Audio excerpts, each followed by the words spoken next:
بسم الله.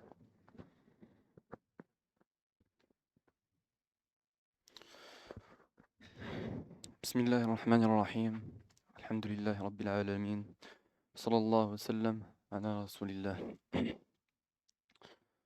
L'un des plus grands problèmes, un des plus grands défis qui est venu quand les gens ont émigré vers ce pays, que ce soit nous, que ce soit nos parents, nos grands-parents, c'est le fait de regarder le haram, le fait de ne pas baisser son regard, d'être exposé à la pornographie.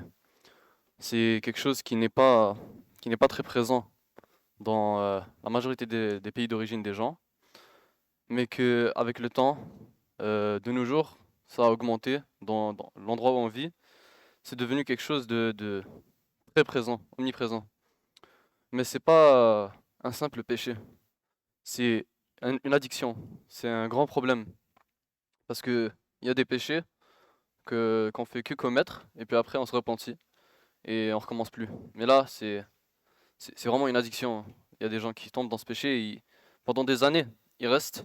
Ça, le problème, c'est que ça affecte non seulement leur foi, mais leur vie sociale, la vie avec leur famille.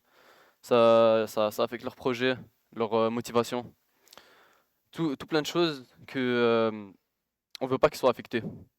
Avant, c'était l'homme qui allait vers la tentation. Quand quelqu'un voulait faire quelque chose de haram, c'est lui qui allait vers le haram. Maintenant, dans le contexte où on vit, c'est pratiquement la tentation qui vient vers nous. On a tous dans nos poches un téléphone qui peut nous permettre de lire le Coran, d'acquérir de la science, d'étudier. Mais avec ce même téléphone, on peut faire plein de haram, on peut corrompre. Et le problème, c'est que ces sites de haram sont rendus trop accessibles, au point où même un enfant de 11 ans, il peut, en quelques clics, avoir accès à ce contenu. Un enfant de 11 ans qui a peut-être même pas encore la puberté, il peut avoir accès à ce contenu, qui fait qu'il aura une addiction dès son plus jeune âge. Et donc, ça fait que non seulement on est exposé dans les téléphones, mais tout autour de nous, c'est exposé. Là, on est en été, il commence à faire plus chaud. Les gens, ils sont moins pudiques dans leur habillement. Le fait de baisser le regard, ça devient un plus grand défi. Si on va, peu importe où, on voit que la tentation, elle est tout le temps présente. Tu vas au centre commercial, il y a une affiche publicitaire qui te donne une tentation. Tu marches dans la rue, tu vois quelqu'un qui te donne une tentation. C'est très présent, surtout l'endroit où on vit, où c'est un endroit où la pudeur, c'est pas quelque chose qui fait partie de leur culture nécessairement. Pas comme dans d'autres pays où les gens sont tous habillés avec modestie. Donc, il faut comprendre que l'émigration, de venir de son pays au Canada, ça se limite pas à... C'est pas juste une immigration physique. Le prophète sallallahu alayhi wa sallam a dit, l'émigrant est celui qui délaisse ce qu'Allah lui a interdit. Il y a combien de personnes qui ont émigré avec leur corps, c'est-à-dire venir ici, mais pas avec leur cœur. Donc ils viennent, mais ils délaissent pas ce qui est haram. Mais il y en a combien qui émigrent pas avec leur corps, ou bien qui émigrent avec leur corps aussi, et qui délaissent le haram avec eux. Ça se peut qu'il y a des gens qui délaissent le haram sans avoir fait l'immigration, ou d'autres qui sont venus ici et ils ont totalement délaissé le haram, qui combattent avec lui. Et l'islam, il nous enseigne comment on doit traiter ces tentations. Il ne dit pas qu'on doit les supprimer, ces désirs, parce que c'est des désirs qui sont tout à fait naturels. Tout le monde ressent ces désirs, et c'est des désirs auxquels qu'on va ressentir jusqu'à la fin de notre vie. On ne doit pas les supprimer, mais plutôt les contrôler. Allah, il a fait le désir pour que les familles se construisent, pour que l'humanité se préserve. Le prophète sallallahu alayhi wa sallam, il a dit, je n'ai laissé après moi aucune tentation plus nuisible aux hommes que celle des femmes. Ça ne veut pas dire que c'est les femmes sans les tentations. En soi, c'est le fait de regarder les femmes qui est une tentation. Et les femmes sont elles aussi concernées par ce sujet. Non seulement il y en a qui regardent ce contenu, mais quand une femme qui, par exemple, s'habille bien, porte le hijab, s'habille avec modestie, elle sort dehors et elle voit que tout le monde, toutes les femmes de son âge sont pratiquement pas vêtues du tout. Ça fait quelque chose, elles sentent une certaine exclusion. Ça joue dans la tête à elle aussi. Et donc, c'est pour cette raison que le Coran il a commencé par l'abaissement du regard avant de parler de la préservation de la chasteté. Allah il dit dans Surat An-Nur, قل للمؤمنين يغضوا من أبصارهم ويحفظوا فروجهم ذلك أزكى لهم إن الله خبير بما يصنعون. Dis aux croyants de baisser leur regard et de préserver leur chasteté. Cela est plus pur pour eux. Certes, Allah est parfaitement connaisseur de ce qu'ils font. Donc là, ça c'est s'adresser aux hommes.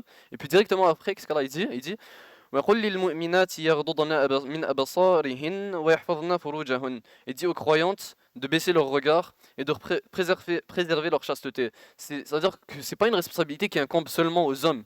C'est pas une responsabilité qui incombe seulement aux femmes. C'est les hommes et les femmes doivent baisser leur regard. Les deux doivent baisser leur regard. Les deux doivent préserver leur chasteté. Allah, il dit dans le Coran, وَلَا تَقْرَبُوا الزِّنَا إِنَّهُ كَانَ فَاحِشَةً وَسَاءَ سَبِيلًا. Et n'approchez point la fornication, en vérité c'est une turpitude et quel mauvais chemin. Allah il ne nous dit pas seulement de pas commettre la fornication, il nous dit de même pas nous approcher. Parce que d'abord ça peut être un simple regard, mais ce regard-là va faire une pensée, il va donner une pensée qui peut-être va se répéter, cette pensée va se transformer en volonté, et puis la volonté elle risque de devenir une action. Donc c'est pour ça qu'Allah il nous dit n'approchez même pas zina, ne vous approchez même pas, approchez-vous même pas rapprochez-vous même pas des pas de zina. Et là le problème c'est que le fait de baisser son regard c'est une chose, mais le contenu haram qui est exposé de plus en plus de nos jours, c'est un problème bien plus grand. Ça détruit littéralement le cerveau. Il y a une étude qui a été faite en Allemagne qui a montré que les gens, ça a changé la façon comment ils pensent. Les gens qui regardent ce contenu plusieurs fois par semaine. Littéralement, ça nous détruit ça détruit le cerveau des gens. Donc il faut vraiment s'éloigner de ça. Et qu'est-ce que ça fait autre? Ça donne des attentes irréalistes pour le mariage. Quelqu'un qui regarde ce contenu, faut savoir que tout ça c'est du cinéma. C'est pas c'est pas la vraie vie. Quand il va arriver à se marier et à avoir une relation avec sa femme, il va être déçu. Il va être déçu vu que ses attentes étaient surélevées, trop élevées. Ça donne aussi un problème psychologique, comme on l'a dit. Les gens ils pensent, c'est rendu que les gens ça occupe une trop grosse place dans leur cerveau. Ça pousse à la solitude, vu que c'est pas un péché qui se commet en public. Les gens ils commettent ça tout seuls. Ils vont, ils se cachent et puis ils regardent ça. Et ça aussi ça ruine les relations. Quelqu'un le problème c'est que c'est pas un péché qui s'enlève d'un coup. Donc il y a des gens qui pensent que ok, après le mariage c'est bon, je vais m'être débarrassé de ce péché. Mais non, il y a plein de gens qui sont mariés et qui sont encore dans ce péché. Ça peut ruiner une relation entre un homme et une femme. Et ça baisse la motivation. Le truc c'est que ce contenu là, ça donne une dopamine élevée d'un coup. Donc là, juste après ça déprime. Mais c'est pas une dopamine il n'y a pas une satisfaction derrière. Donc c'est juste une personne qui regarde ça, elle reçoit de la dopamine. La dopamine, c'est l'hormone qui nous donne la joie. Sur le coup, et après ça y est, il n'y a plus rien. Ça détruit, et comme on a dit, ça détruit les familles et les mariages. Lors du pèlerinage d'adieu, il y avait une femme de la tribu des Khatam qui est venue interroger le prophète sallallahu alayhi wa sallam. Al-Fadl ibn Abbas, c'était un compagnon. Il la regardait, et puis elle aussi, elle le regardait. Le prophète sallallahu alayhi wa sallam, doucement, il détourna son visage détourna le visage de Abu al-Fadl du regard de la femme. Ça nous montre que c'est quelque chose qui doit être traité doucement, pas sévèrement. Tu viens pas avec agressivité en étant rude. C'est quelque chose qui doit se traiter de façon douce. Parce que, comme on a dit avant, ça commence par un regard, puis ça risque d'atteindre le cœur. Il y a un autre exemple qui est un exemple coranique, le meilleur exemple à ce sujet, celui de Yusuf alayhi salam. Yusuf alayhi salam qui est rentré dans la chambre, puis il y avait la reine d'Égypte, elle a fermé les portes, puis elle lui a dit Haytalak, je suis tout à toi. À ce moment-là, Yusuf alayhi salam avait toutes les raisons de pouvoir tomber dans le péché.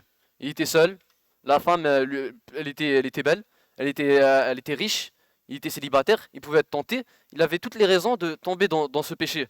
Mais qu'est-ce qu'il dit? Yusuf alayhi salam, il a dit Qala ma'adha Allah, je cherche refuge auprès d'Allah. C'est pas parce qu'il y avait des gens qui l'ont vu qu'il a dit ça. Il était tout seul. Mais il savait que Allah le regardait.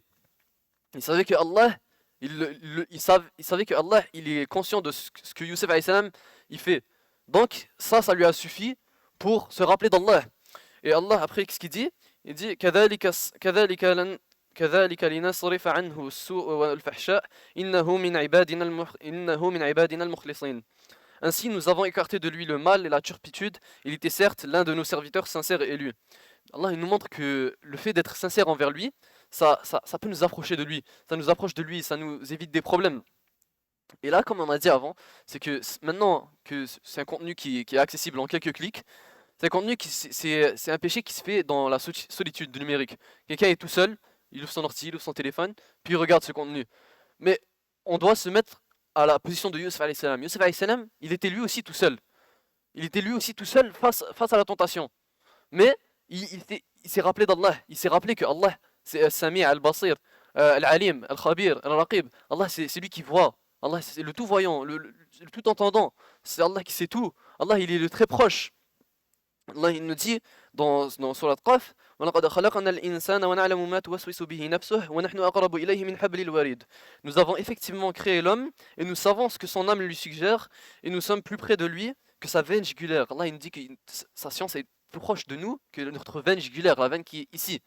Donc, si on vivait en sachant ça, personne ne chercherait à atteindre à chercher ce péché. Allah il dit aussi Alam ya'lam bi anna Allah yara. Ne savent-ils pas qu'Allah voit? Allah il nous voit tout le temps. Allah il nous voit qu'on soit ici, qu'on soit dans un avion, qu'on soit peu importe où on soit, Allah il nous voit, Allah il nous entend, Allah il est totalement conscient de tout ce qu'on fait. Si vraiment les gens vivaient avec la certitude totale qu'Allah il les voit, ce péché, dès que la tentation viendrait, elle serait supprimée instantanément. C'est pour ça les plus prédécesseurs, ils disaient, ils accordaient plus importance de faire des bonnes actions dans le secret. Parce que c'est là où tu prouves ta sincérité à Allah. Parce que c'est très facile de faire des bonnes actions devant tout le monde, et puis quand tu es tout seul, tu deviens quelqu'un d'autre. Le prophète sallallahu alayhi wa sallam, il a décrit certaines personnes en disant, lorsqu'elles se retrouvent seules avec les interdits d'Allah, elles les transgressent. C'est de l'hypocrisie. C'est quelque chose qui doit être évité, totalement évité. Donc la vraie épreuve, c'est pas devant les gens, mais c'est quand on est tout seul. Maintenant, on a posé le problème, mais il n'y a aucun problème qui n'a pas de solution. Ce problème aussi, il a ses solutions.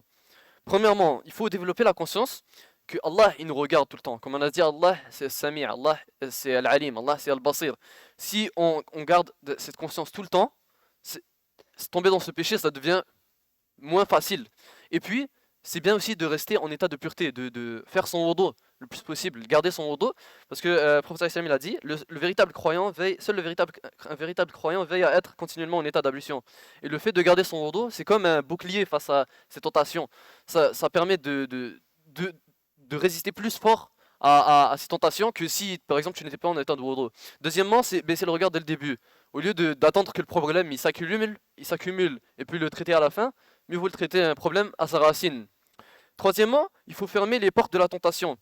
Si quelqu'un sait qu'il va se faire tenter quand il se trouve dans cet endroit, il faut qu'il évite cet endroit. Quelqu'un il sait qu'il va se faire tenter quand il ouvre ce contenu, quand il ouvre cette page, il doit éviter cette page. Si quelqu'un il sait qu'il va se faire tenter quand il a son téléphone à côté de lui, lorsqu'il est seul, mieux vaut qu'il éloigne son téléphone. Il faut faire les causes pour qu'on évite ce péché. Parce que Allah, qu'est-ce qu'il dit? Il dit que celui qui cède à obéir à Allah, Allah il lui donnera son aide. Quatrièmement, il faut remplir son cœur de foi. Parce que ça, c'est un péché qui diminue la foi. Et puis, pour augmenter la foi, il faut remplir son cœur de foi. Le prophète sallallahu alayhi wa sallam il a dit, celui qui recherchera la chasteté, Dieu lui accordera. On doit chercher la chasteté, on doit chercher la pudeur, la modestie. Et chercher à lire le Coran, à assister à des assises pour remplir notre foi, parce que la foi, elle fluctue. Parfois elle est plus hausse, parfois elle est plus basse. Il faut la renouveler constamment. Cinquièmement, il faut occuper son temps et éviter la solitude. Si quelqu'un est toujours occupé, si quelqu'un a toujours une occupation, il finit d'étudier, il va faire du sport. Il finit de faire du sport, il va travailler. Il n'a pas pas énormément de temps libre. Bien, il a moins de chances de tomber dans ce péché que quelqu'un qui a toujours du temps libre. Et surtout si cette personne-là, elle est seule. Vu que si tu es seul, t'as pas la conscience que les gens ils te regardent. Il faut juste que tu restes avec la conscience que Allah il te regarde. Et le shaitan il pourra t'atteindre plus facilement. Sixièmement, le jeûne et le mariage. Le prophète sallallahu alayhi wa sallam, il a dit: ô vous les jeunes, celui qui en a la capacité, qu'il se marie, car cela aide davantage à baisser le regard et à préserver la chasteté. Et celui qui n'en a pas la capacité, qu'il jeûne, car le jeûne sera pour lui une protection. Le jeûne, c'est une école qui éduque la volonté et affaiblit l'emprise des passions. Quand on est en état de jeûne, c'est comme qu'on a dit avant, le fait de garder son menton, d'être en état de pureté, ça donne pareil, un bouclier, c'est plus facile de résister aux tentations quand tu es en état de jeûne. Et septièmement, il ne faut jamais désespérer du repentir. Allah il nous dit: قل يا عبادي الذين أسرفوا على أنفسهم لا تقنطوا من رحمة الله إن الله يغفر الذنوب جميعا إنه هو الغفور الرحيم. Dis, ô mes serviteurs qui avez commis des excès à votre propre détriment, ne désespérez pas de la miséricorde d'Allah. Certes, Allah pardonne tous les péchés, c'est lui le pardonneur, le très miséricordieux. Allah, il n'y a pas un seul péché qui ne nous pardonnera pas. Si quelqu'un a beau tomber dans le même péché des millions de fois, Allah il finira par lui pardonner s'il lui demande. Il faut jamais désespérer du pardon d'Allah. Allah c'est Al-Ghafour, Al-Rahim, Al-Raouf. Toujours, faut se rappeler qu'Allah il pardonne. Donc là, en ce temps, dans l'endroit où on vit, notre communauté a besoin plus que jamais de se préserver, de garder sa chasteté, rester pudique pour avoir une foi solide. Parce que c'est un péché qui peut détruire la Ummah. C'est un péché que si tout le monde commence à tomber dessus, la Ummah peut détruire. Donc même si la première immigration, elle était physique, la deuxième, c'est une immigration du cœur. Le fait de délaisser le haram et de s'approcher d'Allah, et ça c'est l'immigration qu'on vise, Inch'Allah. Barakallahu fikum.